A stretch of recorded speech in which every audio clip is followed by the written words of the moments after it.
हमारी खास पेशकश में मैं हूं आपके साथ नेहा दुबे। आज हम बात करेंगे कि आखिर लोग वैक्सीन लगवाने से हिचकिचा क्यों रहे हैं। हमारे साथ खास पैनल मौजूद हैं, उनसे आपका परिचय करा देते हैं। डॉक्टर अंशुमन कुमार जी हमारे साथ है, जो कि सीनियर डॉक्टर है धर्मशिला हॉस्पिटल के। बहुत स्वागत है आपका। देवदत्त जी हमारे साथ हैं, जो कि देवदत्त शर्मा जी पूर्व IAS है। बहुत स्वागत है सर आपका भी। सबसे पहला सवाल मेरा डॉक्टर अंशुमन जी आपसे ही है, क्यों इतनी हिचकिचाहट सर? लगातार जागरूक किया जा रहा है, प्रधानमंत्री से लेकर तमाम मंत्री और तमाम नेता, साथ ही साथ प्रशासनिक अधिकारी और साथ ही साथ तमाम और लोग। आप भी कहीं ना कहीं जागरूक करने का एक कार्य कर रहे हैं, हम भी जागरूक करने का एक कार्य कर रहे हैं। बावजूद इसकी हिचकिचाहट क्यों? क्या वजह इसके पीछे है? यहाँ इसको दो तरीके से समझने की जरूरत है। पहले मनोवैज्ञानिक तथ्य, फिर वैज्ञानिक तथ्य। मनोवैज्ञानिक तथ्य से समझोगे तो भारत के लोग, भारत देशवासी लैगर्स हैं, मतलब देर से चलने की आदत है, किसी चीज को देर से एक्सेप्ट करते हैं।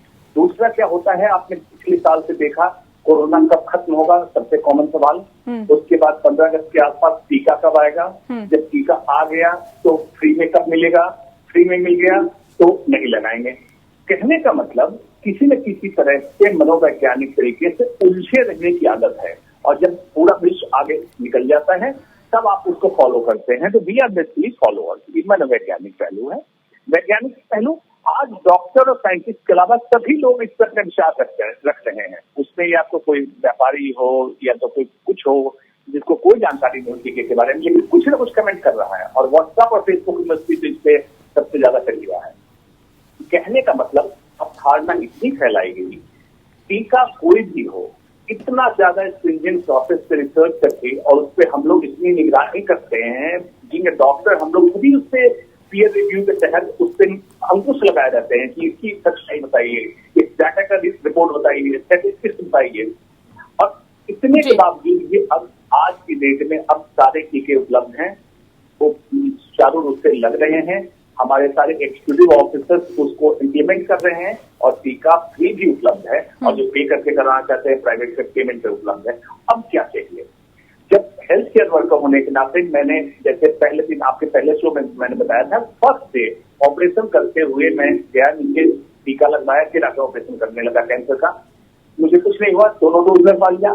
इससे बड़ा प्रमाण कोई क्या देगा? खुद टीका लगवा के डॉक्टरों ने सबसे पहले अपने पूरे देश जी, और उसके बाद भी अगर है तो इसको मनोवैज्ञानिक पटाक्षेप करना होगा, लोगों को जागरूक होना होगा और साइंस पर डेवलप करना होगा।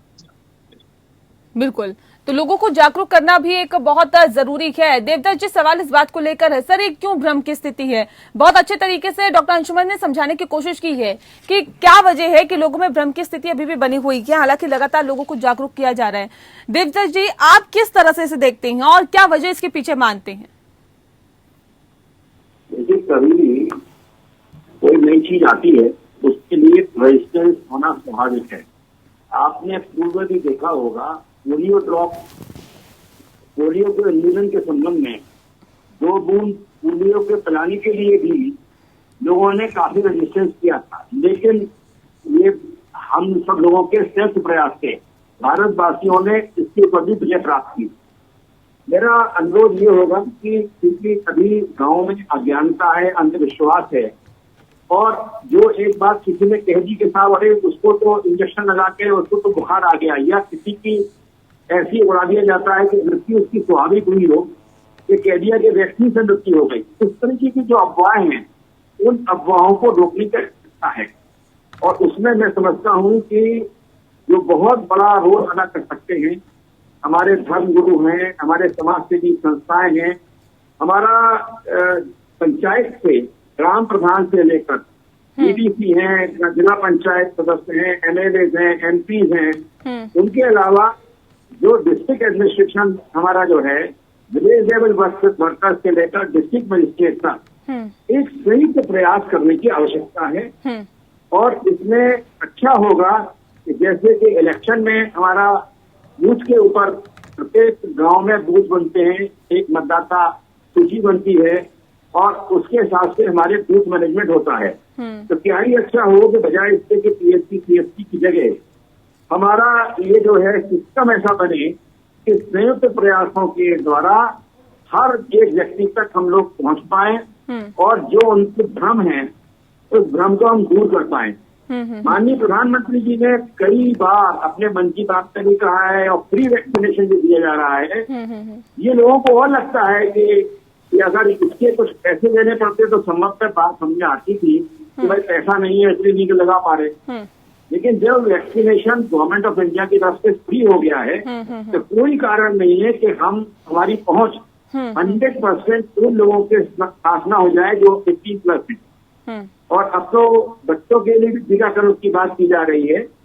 तो मेरा यही कहना होगा कि इसमें केवल कन्विंस करने की जरूरत है सारे धर्मगुरु। बिल्कुल कन्विंस करने की जरूरत है। देवदत्त जी बने रहिए हमारे साथ। डॉक्टर अंशुमन, मैं आपसे जानना चाहूंगी, समझना चाहूंगी कि क्योंकि लोगों में एक ये भी है कहीं ना कहीं लोगों की सोच कि अगर अभी टीकाकरण उनका हो जाता है, वो टीका लगवा लेते हैं, तो आने वाले वक्त में हो सकता है कि किसी तरह का रिएक्शन उनकी बॉडी में हो उस टीकाकरण को लेने के बाद या टीका को लगवाने के बाद। क्या इस तरह की भी कोई संभावना है क्या? बिल्कुल नेहा, पहले तो मैं सवाल करता हूँ। संभावना बिल्कुल नहीं है। अभी तक इतने करोड़ लोगों को टीका लग चुका है तो ये साइड इफेक्ट जो देखे गए हैं टीका से डायरेक्टली किसी की मौत या कोई मेजर साइड इफेक्ट की संभावना नहीं है। जहां तक बात है जो लोग डरे हुए हैं इसके कारण कोई साइड इफेक्ट, पोलियो वैक्सीनेशन के बारे में आपको पता होगा, उसमें भी यही अफवाह फैलाई गई थी कि नपुंसकता हो जाएगी पोलियो वैक्सीनेशन के बाद। कितने लोग नपुंसक थे? नहीं हुए और पोलियो उन्मूलन भारत से हुआ। सिमिलरली कोरोना वायरस के लिए पूरा विश्व को अगर टीकाकरण नहीं करेंगे तो हमारा रिस्क बना रहेगा। अगर हिंदुस्तान में भी आप सोचते हैं कि कोई दर्जा, कोई तबका या कोई गांव छोड़ के आप पूरे हिंदुस्तान को कोरोना सुरक्षित करना चाहते हैं तो नहीं होगा जब तक कि आप एक्सपेक्टेड कम्युनिटी को 95 जो हम लोग का है 95 करोड़ से लेके 100 करोड़ तक के लोगों को टीका लगाना ताकि हर्ड इम्यूनिटी कर लें और चेन ऑफ ट्रांसमिशन तोड़ दें। अगर नहीं अचीव करते हैं तो बाकी का टीकाकरण भी नाकारगर साबित हो जाएगा। इसलिए कई लोग कहते हैं कि हमारा तो अधिकार है, जिसको राइट टू लाइफ के में डालते हैं कि हम टीका नहीं लगाने का निर्णय मैं खुद ले सकता हूं।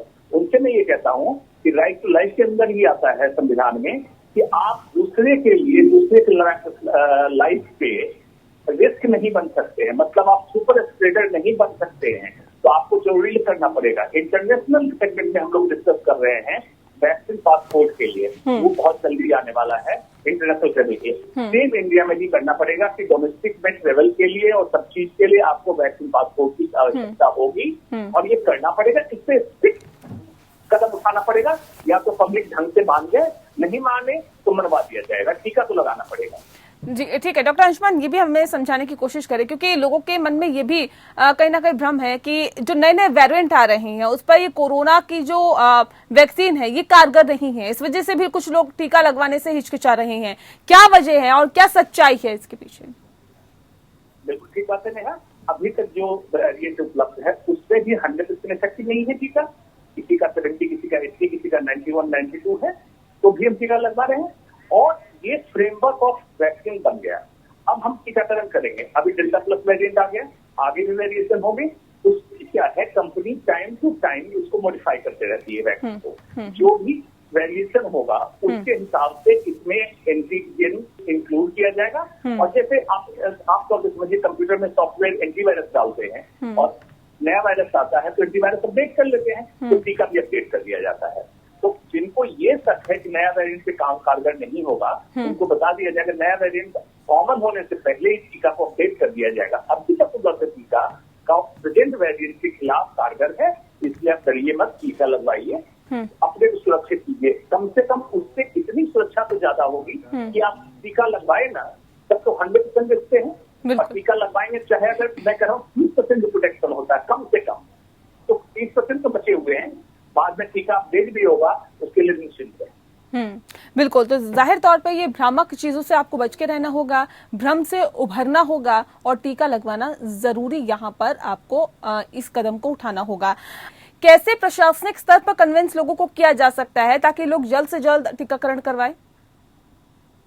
देखिए, हमने दूसरी लहर में देखना है कि बहुत पूरे प्रयास पूछा हुआ था, अच्छे लोग ऑक्सीजन के लिए परेशान थे और बहुत मौतें हुई हैं, कोई ऐसा नहीं बचा भर की मौत न। तो लोगों को समझना चाहिए कि अब केवल तीसरी चौथी वेव आती और केवल टीकाकरण, मास्किंग और 2 गज की दूरी और हाथ धोना, ये 4 चीजें ही हमारे कारगर हैं। अदरवाइज फिर हमें अगर कोरोना के पूरे संक्रमण काल में ऐसा अगर हम लोग प्रिकॉशंस नहीं लेंगे तो इसकी भयावह होगी, ऐसा लोगों को बताने की बात है। तो मैं चाहूंगा कि इस संबंध में विशेष जागरूकता कई तरीके से हो सकती है। हम समझते हैं कि हमारा देश में एक बहुत बड़ा रोल हमारे ग्राम प्रधान से लेकर और MP तक का है, जो सीधे के कॉन्टेक्ट में है। शहरों में लोग कन्विंस हुए और मैं समझता हूँ कि शहरों में इस तरह की समस्या नहीं है कि लोग नहीं लगवाना चाहते। शहरों में तो स्थिति ये भी है कि वैक्सीनेशन के लिए लोग लाइन लगा रहे हैं, जा रहे हैं और वैक्सीन नहीं मिल पा रही। दूसरा मेरा सजेशन होगा कि जो कोविडशील्ड की जो डोज है तो उसकी टाइम लिमिट कर दी गई है। पहले टाइम लिमिट कम थी तो उसको भी साइंटिस्ट हमारे जो हैं वो इसका आकलन कर रहे हैं कि अच्छा होगा कि पहले हमारे 6 हफ्ते से 8 हफ्ते तक का था तो उसको वही रिवाइज किया जाए on the availability of the G. दूसरा मैं चाहूंगा कि इस संबंध में हमारे जो धर्मगुरु हैं उनका एक बहुत बड़ा रोल है। मस्जिद से, मंदिरों से, चर्चों से भी मतलब इसको किया जाए और एक इनिशिएटिव ऐसा किया जाए कि जो ग्राम प्रधान सबसे पहले 100% टीकाकरण कराएगा तो ऐसी व्यवस्था की जानी चाहिए उनको, उस ग्राम प्रधान को और उस गांव को कुछ स्पेशल फैसिलिटी दी जाए ताकि लोगों के अंदर एक कंपटीशन की भावना रहे कि हमें इस काम को आगे आके एक एग्जाम्पल प्रस्तुत करना है जी। तो यदि इस तरह का कुछ काम लोग हम करेंगे तो मैं समझता हूँ कि लोगों के अंदर अच्छी एक कंपटीशन आएगा। ठीक है, देवदत्त जी बने रहिए हमारे साथ। अंशुमन जी आपसे मैं समझना चाहूंगी, डॉक्टर अंशुमन मुझे ये बताइए कि जागरूकता ये कितनी बड़ी दिक्कत है इस टीकाकरण में या फिर आ रही है, क्योंकि हम देख रहे हैं कि लोग जागरूक नहीं है, जिस वजह से लोग टीकाकरण कराने नहीं आ रहे हैं। लोग भ्रम में फंसे हुए हैं कि अगर हमने टीका लगवा लिया तो हमारी मौत हो जाएगी, अगर हमने टीका लगवा लिया तो हमें कोई घातक बीमारी ले लेगी। ये जागरूकता फैलाना लोगों में कितना जरूरी है? बिल्कुल जागरूकता की कमी है। देवदत्त जी ने सारे गिनवा दिए, तो प्रधान से लेके प्राइम मिनिस्टर तक, वो बिल्कुल ठीक है। लेकिन देखिए स्वास्थ्य का मामला है। मेरा ये मानना है कि इसमें हेल्थ लीडर डॉक्टर से बेहतर कोई नहीं हो सकता है। आज देखिए एक डॉक्टर प्रतिदिन 150 से 200 लोगों से मिलता है कम से कम, और बहुत ज्यादा प्रैक्टिस तो उसकी तो हजारों लोगों से मिलता होगा, मतलब मरीज और मरीज के ट्रेनिंग को मिला लें। वो जितना इन्फ्लुएंस कर सकता है, जागरूक कर सकता है, क्योंकि उसके पास साइंटिफिक फैक्ट भी है, तथ्य भी है, और तो डॉक्टर को एक सोशल रिस्पॉन्सिबिलिटी के तहत अपने अपने एरिया में, चाहे गांव हो चाहे शहर हो, कहीं भी ये करना चाहिए। उदाहरण के तौर पे आपको मैं बताता हूँ, जब स्टार्टिंग की बात थी, कश्मीर में एक नाइट का एक जगह है, वहां पे लोग RT-PCR टेस्ट नहीं करवा रहे थे। तो वहां के जो MP थे, सांसद थे उस समय, उन्होंने मुझसे एक वीडियो बनवाया और मंगवाया, अपने एरिया में चलवाया, क्योंकि वहां के लोग मुझे बहुत इज्जत देते थे। लोगों ने RT-PCR टेस्ट कराना चालू कर दिया। एक छोटी सी उदाहरण। इसी तरह से हर डॉक्टर अपने अपने क्षेत्र में लोगों को जागरूक करे, और जो भी सवाल है उनके, जो भी जितने सवाल हो सकता है उनको लगे फनी सवाल पूछ रहा है, क्या पूछ रहा है, लेकिन उसके भ्रम को दूर करे। तो चाहे नपुंसकता का हो, चाहे डेथ का हो, चाहे क्लॉट बनने का हो, मीडिया तो कर ही रही है, लेकिन डॉक्टर जब 1-to-1 इंटरेक्ट करेगा, जागरूकता बढ़ेगी, और टीकाकरण अभियान इस साल के अंत तक, दिसंबर तक, हम अपने टारगेट को अचीव कर लें। डॉक्टर अंशुमन, क्या हिचकिचाहट की वजह ये भी हो सकती है कि क्योंकि हम देख रहे हैं कि वैक्सीन लगवाने के बाद कुछ बुखार आता है थोड़ा बहुत, और कुछ दिक्कतें शरीर में होती है, क्या एक ये भी वजह है कि जिस वजह से लोग वैक्सीन लगवाने से कहीं ना कहीं परहेज कर रहे हैं? बिल्कुल, नेहा बहुत अच्छा सवाल किया। देखिए, कोरोना संक्रमण हो गया तो व्यक्ति ने मान लिया कि मुझे तो इन्फेक्शन हो गया, चाहे कोई भी तकलीफ हो मुझे झेलना पड़ेगा जी। टीकाकरण होता है स्वस्थ व्यक्ति को। स्वस्थ व्यक्ति चाहता मुझे दर्द भी ना हो, लेकिन ऐसा नहीं होगा। इंजेक्शन लगेगा तो दर्द होगा, थोड़ा बहुत बुखार आ सकता है, शरीर में थकावट हो सकती है, इसको एक्सेप्ट कीजिए। उदाहरण के तौर पे कोई व्यक्ति स्प्रिट की गोली भी लेता है तो उसमें भी साइड इफेक्ट है। हर दवा में कुछ न कुछ साइड इफेक्ट है, लेकिन इसका साइड इफेक्ट जानलेवा नहीं है, आपके जान को खतरा नहीं होगा। हल्की फुल्की तकलीफ होगी, आप डॉक्टर के संपर्क में रहिए, ऐसी कोई तकलीफ नहीं होगी जो लेकिन आपको बहुत बड़ी बीमारी से, बहुत जानलेवा बीमारी से आपको बचा लेगा। इसको एक पॉजिटिव थॉट के साथ रखिए और मैं कहूंगा हर व्यक्ति जो जागरूक है, पॉजिटिव सोचता है, तो कम से कम 10 से 20 लोगों को अपने साथ तैयार करें, टीकाकरण की मुहिम में शामिल हो, तभी जाके हम इस टारगेट को अचीव कर पाएंगे। या आप लोगों से विनती करता हूँ, गुजारिश करता हूँ, जो शो देख रहे हो, जागरूकता के तहत इसको चलाइए और इस ईयर एंड तक आप सभी लोग सुरक्षित हो जाइए, यही हमारी आशा है। ठीक है, आपसे जानना चाहेंगे देवदत्त जी कि अब क्योंकि जाहिर तौर पर जागरूकता फैलाने की जरूरत है, वैक्सीन लोग लगवाएं, ये उनको बताने की जरूरत है, लेकिन आप कहाँ पे खामियां और कहाँ पे कमियां देख रहे हैं, जिस वजह से जो वैक्सीन की रफ्तार होनी चाहिए या वैक्सीनेशन की जो रफ्तार होनी चाहिए वो नहीं हो पा रही है? देवदत्त जी देखिए, मैं समझता हूँ खुद डेमोन्स्ट्रेशन, अब जो कन्विंस करने वाला व्यक्ति है जी, वो डेमोन्स्ट्रेट करे कि देखो मैंने खुद टीके लगवाए हैं और मेरे को कुछ नहीं हुआ है जी। तो यदि इस तरीके से वो जो व्यक्ति टीका लगवाने के बाद उसको कुछ नहीं हुआ, अगर वो कन्विंस करने की कोशिश करेगा तो कन्विंस हो जाएंगे। तो जैसे कि अभी आपने खुद ही बताया था कि माननीय प्रधानमंत्री जी ने खुद कहा, उनकी मदर के लिए भी कहा गया, इसी तरीके से जो डेमोन्स्ट्रेशन हमारे जो लीडर्स हैं, चाहे सामाजिक लीडर्स हों, चाहे धार्मिक लीडर्स हों, चाहे हमारे एडमिनिस्ट्रेशन के लोग हों, तो उनको बताने की जरूरत है कि भाई देखिए हम लोगों ने लाखों करोड़ों लोगों ने टीका लगवाया है और किसी को कुछ नहीं हुआ है। तो ये जो भ्रम फैलाने के वाले लोग हैं उनसे बचा जाए और आपको धकेल रहे हैं इस बीमारी में। तो ऐसा अगर हम करेंगे तो मैं समझता हूँ कि लोग कन्विंस होंगे और टीकाकरण लगेगा। कोई दूसरा उपाय नहीं है हमारे पास सिवाय इसके कि हम टीकाकरण 100% कराएं, सिवाय इसके कि हम लोग मास्क पहने, 2 गज की दूरी रखें, बार बार हाथ धोएं और साथ साथ योग और प्राणायाम करें, क्योंकि लोगों के लंग में भी बहुत ज्यादा इफेक्ट हुआ है। तो योग और प्राणायाम भी साथ साथ गांव-गांव तक जाना चाहिए। ठीक है डॉक्टर अंशुमन, मैं आपसे जानना चाहूंगी क्योंकि हाल ही में एक खबर ऐसी भी आई थी जिसमें ये बताया गया था कि वैक्सीन की वजह से एक व्यक्ति की मौत हो गई है। एम्स के डॉक्टर्स ने इस बात की पुष्टि की है। सर, इस तरह की खबरें कहीं ना कहीं ऐसा नहीं लगता कि इस भ्रम की स्थिति को और ज्यादा बढ़ाती है? बिल्कुल बढ़ाती है। अगर कोई भी व्यक्ति, स्वस्थ व्यक्ति, जैसा मैंने कहा, टीका लगवा रहा है, वो क्यों चाहेगा कि उसकी मौत हो जाए या ऐसी कोई बीमारी हो जाए जो नॉर्मली को नहीं होती। लेकिन इस स्टडी को जब भी हम पढ़ते हैं तो स्टैटिस्टिकली सिग्निफिकेंट एक चीज आंकड़ा देखते हैं कि कितने टीकाकरण में कितने की मौत की। तो स्टैटिस्टिकली सिग्निफिकेंट नहीं है, नंबर 1। नंबर 2, जिनको भी कोई तकलीफ हल्की फुल्की हुई है, ऑलरेडी वो उसमें कुछ न कुछ प्रेसिपिटेटिंग फैक्टर रहा, जैसे हाइपरकोगुलेबल स्टेट, मतलब जिसमें खून जमने की क्षमता या प्रॉब्लम पहले से रही, तो उनमें हो सकता है इसकी समस्या हो। अगर कोई व्यक्ति टीका लगवाया और ऑलरेडी कोविड के संक्रमण में आ चुका था, तो फर्स्ट टीका के बाद कोविड हो जाता है, तो कहता है कि टीका लगवाने से कोविड हो गया, जबकि ऐसा नहीं है।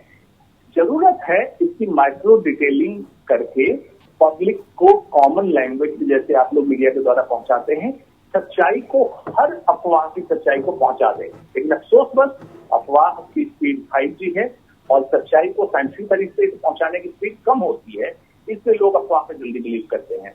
आप लोगों को यही जागरूक करना चाहूंगा, दर्शकों को, कि अफवाह में ना पड़े, हर चीज को साइंटिफिक नजरिए से देखिए, वैज्ञानिक सोच की दृष्टिकोण से देखिए और क्या सोचिए कि कोरोना से अगर टीका से मौत हो रही होती, टीका पे इतना कॉमन क्यों किया जाता वर्ल्ड वाइड? ऐसा नहीं है। कोरोना से मौत जरूर संभव है, टीका से मौत संभव नहीं।